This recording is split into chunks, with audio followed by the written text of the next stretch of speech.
உக்ரைன்ல வர வர அந்த ரிபல்ஸ் இருக்கிறாங்க இல்லையா? அதிகமான எண்ணிக்கைகள்ல இந்த டிசிசி எம்ப்ளாயீஸ் யூஸ் பண்ணக்கூடிய கார்கள், இந்த வண்டிகள் எல்லாத்தையும் எரிச்சு விடுறாங்க. இப்போ இமேஜஸ் லோட் ஆயிருக்கும். இதுல ஒரு இமேஜ் அந்த கீழ சிம்பல் இருக்கு பார்த்தீங்கனாலே தெரியும். உக்ரைனோட போலீஸ் இருக்காங்கல்ல, அவங்க தரப்புலருந்து அஃபிஷியலா வெளியிடப்பட்ட ஒரு இமேஜ் தான் அது. ஸோ உக்ரைனுக்குள்ள அதுவும் குறிப்பா இந்த கர்கிவ் பகுதியில இது போல அதாவது உக்ரைன்ன்றதுனால நம்ம உக்ரைனுக்கு ஆதரவாளர்கள் அப்படிங்கிறதுனால உக்ரைன் எப்படி சொல்றாங்களோ சிட்டி நேம்ல நம்ம அப்படித்தானே சொல்லணும்.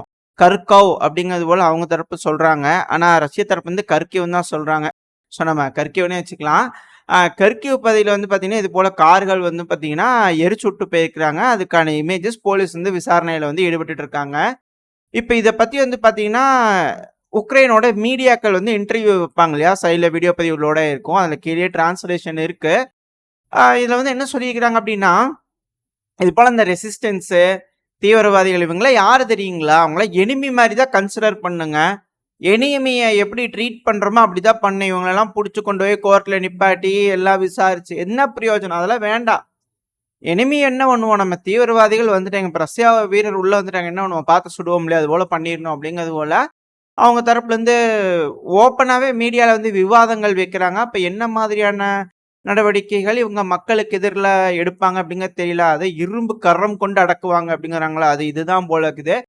உக்ரைன் கிட்ட இருந்து இரும்பு கரம்னா என்னன்னு பார்த்து கத்துக்குங்கப்பா அப்படிங்கிறது போல பல நாடுகள் வந்து சொல்லிட்டு இருக்கிறாங்க. அது குறிப்பா மேற்குலக நாடுகள். ஏன்னா யூகேவா இருக்கட்டும், பல இடங்கள்ல போராட்டங்கள் நடக்குது. பல காரணங்கள் சொல்றாங்க.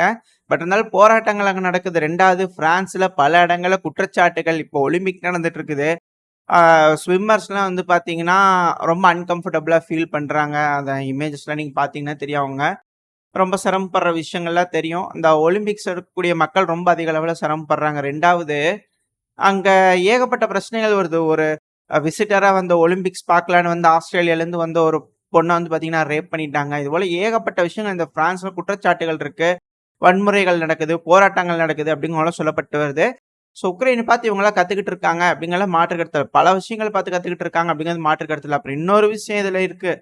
இதே உக்ரைனோட போலீஸ் தரப்பு வந்து கொடுக்கப்பட்ட ஒரு விஷயம் தான் இது. உக்ரைனோட போலீஸ் தரப்பு வந்து இப்போ ஒரு இமேஜ் லோட் ஆயிருக்கும். என்ன பண்ணிக்கிறாருன்னா, அந்த ஏரியால வந்து பார்த்தீங்கன்னா, லோக்கல் சின்ன ஒரு அம்யூனிஷன் டிப்போ மாரி குடுத்துருப்பாங்க போல இருக்குது. பராமரிக்கிறதுக்காக ஒரு வாட்ச்மேன் வேலை மாரி போட்டு குடுத்துருப்பாங்க போல இருக்குது. எல்லாரும் எடுத்து வீசுறாங்க. எல்லாம் வெடிக்குது. இது எப்படித்தான் வெடிக்குதுன்னு பார்ப்போமே அப்படிங்கிறது போல, உக்ரைன்ல வந்து பார்த்தீங்கன்னா, ஒரு கிராசரி ஸ்டோர் இருந்திருக்குது. அந்த ஸ்டோருக்குள்ள சும்மா அப்படியே வீசி பார்த்துக்கிறாரு. அது வெடிச்சுக்குது. ஒரு நபர் இறந்துட்டாங்க. 14 பேத்துக்கு மேல காயமடைஞ்சுட்டாங்க அப்படிங்கிறது போல செய்திகள் வருது. இப்ப இவர் எப்படிங்க நீங்க கோர்ட்ல கேஸ் அதெல்லாம் வேண்டாம். நேரடியா என்னப்பா உனக்கு வந்து ஜெயில் தண்டனை இருக்குது. நீ ஃப்ரண்ட் லைனா இல்ல எப்படி அப்படிங்கிறது போல கேட்டு பண்ணிருவீங்களா? ஆல்ரெடி ராணுவத்துல தான் இருக்கிறார் போல தெரியுது. ராணுவத்துல இருந்தாலும் இப்ப சிவிலியன்ஸ் கிட்டலாம் குண்டு கிடைச்சா இப்படித்தான் நடக்கும். அப்படிங்கிறது போல பல நபர்கள் வந்து குற்றச்சாட்டுகள் வைக்கிறாங்க. அ எப்படி கிரிட்டிசைஸ் பண்ணிக்கிட்டு இருக்காங்க. இது போல விஷயங்கள் உக்ரைனோட போலீஸ் தரப்பே சொல்றாங்க.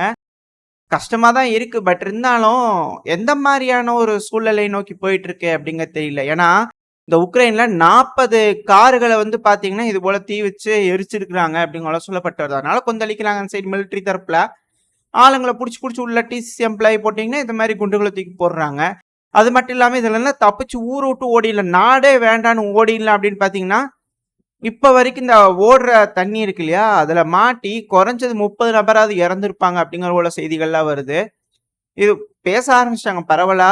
வெஸ்டர்ன் மீடியாக்களே வந்து பார்த்தீங்கன்னா, இது என்னது? ஏது? அப்படிங்கிறதெல்லாம் பேச ஆரம்பிச்சுட்டாங்க. இதுபோல உக்ரைனியன்ஸ் ஏன் தப்பிச்சு போறாங்க அப்படிங்கிறதெல்லாம் பேச ஆரம்பிச்சுட்டாங்க. நம்ம சொல்ற மாரி சில ரூமர்ஸும், வதந்திகளும் சொல்லப்பட்டு வருது.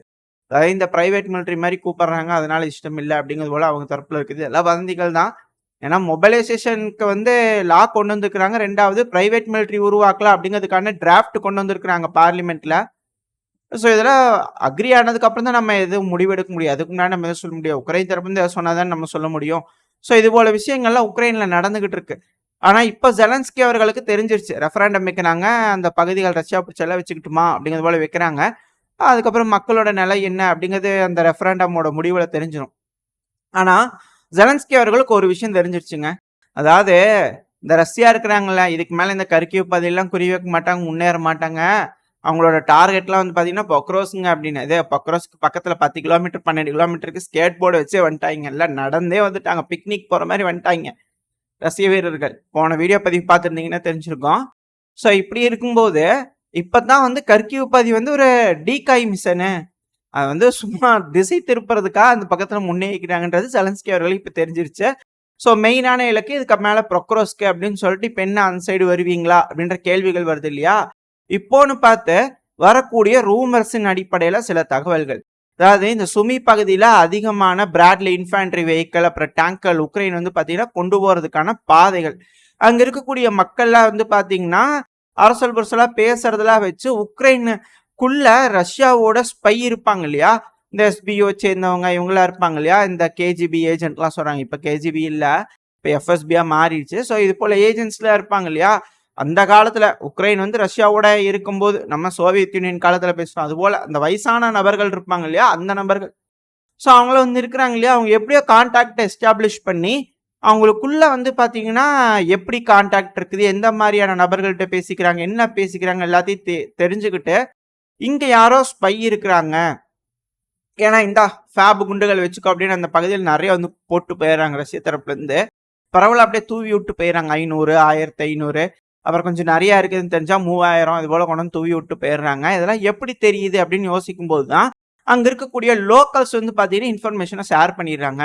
அது கூடவே ரஷ்யாக்குள்ளே இருந்து வந்தோம் சில சபட்டாஜ் கும்பல்ஸ் உள்ள சுத்திட்டு இருக்குது. அடைக்கலம் பூந்து ரஷ்யர்களுக்குள்ள அடைக்கலம் பூந்து கமுக்கமா வேலையை பார்த்துட்டு இருக்காங்க. ஸோ அதுக்கான வேலைகள்ல உக்ரைன் தரப்பு வந்து இறங்கி இருக்கிறதா, ரெடி பண்றதுக்காக இறங்கி இருக்கிறதா சில பல ரூமர்கள்லாம் வந்துகிட்டு இருக்கு இந்த சுமி பகுதியில. ஏன்னா அடுத்த ஒரு அஃபென்சிவ் சுமி பகுதியில இருக்கலாம் அப்படிங்கிறது போல எதிர்பார்த்துட்டு இருக்கிறாங்களாமா. உக்ரைன் தரப்புல எல்லாத்துக்கும் ரெடியா தான் இருக்கிறாங்க. ஏன்னா F-16 வந்துருச்சு இல்லையா? ரெடியா தான் இருப்பாங்க இதுக்கு மேல. ஸ்லாவா உக்ரைன் அதுல எந்த ஒரு மாற்று கருத்துமே இல்ல. அதுவும் லுத்வேனியாவோட ஃபாரின் மினிஸ்டர் அவர்கள் தரப்புல இருந்து ஒரு ஸ்டேட்மெண்ட் வந்திருக்குது பாருங்க. இம்பாசிபிள் அப்படிங்கிற ஒரு விஷயம் டோட்டலி பாசிபிளா மாறி இருக்குது பாருங்க. F-16 டெலிவரியே பண்ணியாச்சுங்க உக்ரைனுக்குள்ள. இதுக்கு மேல என்ன இருக்கு? பாசிபிள் இல்ல. ரன்வே பிரச்சனை, ஏகப்பட்ட பிரச்சனைகள் இருக்கு. உக்ரைனோட பைலட்டுக்கு 6 மாசம் தான் ட்ரைனிங். அதுவும் இப்போ ரொமேனியாவில் வந்து பார்த்தீங்கன்னா ஒரு சர்டிஃபிகேட் அவங்க ஒரு ரிப்போர்ட் கொடுப்பாங்க இல்லையா? அதோட ரிப்போர்ட்டோட ஒரு டாக்குமெண்ட் வந்து வெளியே வந்து பரவிட்டு இருக்கு. அதில் வந்து அது உண்மையா என்னன்றது தெரியல. பட் ஆனால் அதில் என்ன சொல்ல வராங்க அப்படின்னா, அதாவதுங்க மொத்தம் 50 பேர்த்துக்கிட்ட வந்து பார்த்தீங்கன்னா ட்ரைனிங் கொடுக்குறோம். ஆனால் உக்ரைனோட வீரர்களுக்கு வந்து கற்றுக்கணுன்ற அந்த ஆர்வமே இல்லைங்க. சும்மா டைம் ஓட்டிட்டு இருக்கிறாங்க. எதையும் கற்றுக்க மாட்டாங்க. முதல்ல இங்கிலீஷை படிக்கவே மாட்டேறாங்க. அதான் இருக்கலையே மிக பெரும் தலைவலியா இருக்குது. அதனால இப்ப வந்த அந்த 50 பேர்ல வெறும் 3 பேர் தான் ஏதோ தட்டி தேத்திக்கிறோம். சோலோவா வண்டி ஓட்டுறதுக்கு கொஞ்சம் யூஸ்ஃபுல்லா இருக்கும் அப்படிங்கிறத சொல்லப்பட்டு வருது. இதுல இன்னொரு ரூமரும் இருக்கு. சமீப காலமா வந்து பாத்தீங்கன்னா இந்த சவுத் கொரியா இந்த பகுதியிலாம் வந்து F-16 கிராஷ் ஆகிட்டே இருக்கு. இதுக்கு பின்னாடி நம்ம ஒரு விஷயம் சொல்லியிருந்தோம். ஒரு வதந்தியா பரவிட்டு இருக்கு. இந்த F-16களை ட்ரோன்களா கன்வெர்ட் பண்றதுக்கான முயற்சியில அமெரிக்கா இறங்கி இருக்கிறாங்க அப்படிங்கிறது போல ஒரு வதந்திகள் அப்படிங்கிறது போல ஒரு 6-7 மாசத்துக்கு முன்னாடி சொல்லியிருந்தோம். அது சமீபத்துல இந்த யூரேஷியன் டைம்ஸ் இதெல்லாம் போய் பாத்தீங்கன்னா தெரியும். ஒரு 2-3 மாசத்துக்கு முன்னாடி வந்து பாத்தீங்கன்னா கன்ஃபார்ம் பண்ணியிருந்தாங்க. அந்த வதந்திய நம்ம உறுதி செஞ்சுக்கலாம் அப்படிங்கிறது போல நம்ம பேசியிருந்தோம் இல்லையா? இப்ப இந்த பகுதியில் என்ன சொல்றாங்கன்னா, அந்த கன்வெர்ட் பண்ணப்பட்ட F-16கள், அதாவது உக்ரைன் தான் அதை ஓட்டணும்னு நீட் இல்ல. இந்த F-16 ஓட்டுறதுக்கான ஒரு ஏஐ உருவாக்கி இருப்பாங்க இல்லையா? ஒரு இது ஆட்டோமேட்டட் சிஸ்டம். அந்த இதுக்கு ஒரு ட்ரைனிங் கொடுக்கறதுக்கு வேண்டி ரஷ்யர்கள் எப்படி டேக்கிள் பண்ணலாம், எப்படி பழகலாம் அப்படிங்கிறதுக்கான ஒரு விஷயத்துக்கு ட்ரைனிங் கொடுக்கணுன்றதுக்காக இந்த F-16 உள்ள களமிறக்கி விட்டுக்கிறாங்க. உக்ரைன் வந்து சும்மா இருக்கலாம், பைலட் இருக்கலாம், மேண்டு அன்மேண்டு ரெண்டுமாவும் யூஸ் பண்ணிக்கிறதுக்காக. ஸோ இதை எக்ஸ்பீரியன்ஸை பயன்படுத்தி அவங்களுடைய F-16 ஃபுல்லி அட்டானமஸாக மாற்றுறதுக்கான முழு வீச்சில் இறங்கிடுவாங்க அமெரிக்கா அப்படிங்கிறதோட சொல்லப்பட்டு வருது. இது போல ஒரு ரூமர்கள் வந்துகிட்டு இருக்கு. அது என்ன எப்படிங்க தெரியல. F-16 வந்து ஏன்னா நம்ம சொல்லி எப்படிங்க ஒரு 3-4 மாசத்துக்கு முன்னாடியே நம்மளுக்கு தகவல் வருது, வதந்திகளாக வருது. அதை நம்ம உங்ககிட்ட சொல்றோம். ஒரு 5-6 மாசம் கழிச்சு அது வந்து ப்ரூவ் ஆகுது. அதை நம்ம கன்ஃபார்ம் பண்றோம். அதே போலதான் இப்போதைக்கு இது வதந்தியா வந்திருக்குது. எதிர்காலத்தில் ஏதாவது செய்திகள் வந்து ஏதாவது வந்துச்சுன்னா நம்ம உறுதிப்படுத்தப்பட்ட தகவலா மாத்தலாமா என்னன்றதை பார்ப்போம். ஆனா அது வரைக்கும் விழிப்புணர்வு பர்பஸ்க்காக கொடுக்கக்கூடிய இன்ஃபர்மேஷன் தான் இது எல்லாம். ஸோ இது போல விஷயங்கள்லாம் இங்க இருக்குது. லுத்வேனியா தரப்புல ஒரு மோட்டிவேஷன் கிடைச்சது. ஓகே, அமெரிக்கா சொன்னா சொன்னபடி வேணுங்கிற டைம்ல எல்லா விஷயங்களும் செஞ்சு கொடுக்குறாங்க. பரவாயில்லையேப்பா அப்படிங்கிறது போல. நாளைக்கு ஒரு பிரச்சனைனா செய்வாங்க இல்லையா? அந்த ஒரு காரணத்துக்காக சொல்ல வரும். ஸோ இதோட இந்த பதிவு நான் முடிச்சுக்கலாம். இந்த பதிவு எப்படி இருந்துச்சு, உங்களுக்கு பிடிச்சிருக்கா? பிடிச்சுனா லைக் பண்ணிட்டு உங்க ஃப்ரெண்ட்ஸ் அண்ட் ஃபேமிலியோட ஷேர் பண்ணிக்கோங்க. அது கூடவே மறக்காம இந்த பதிவை பத்தின உங்களோட கருத்துக்களை கமெண்ட் செக்ஷன்ல சொல்லுங்க. இந்த பதிவு நல்லா இருக்குன்ற நம்பிக்கையில் அடுத்த பதிவில் உங்களை சந்திக்கிறேன். அது வரைக்கும் ஸ்டே சேஃப். பை.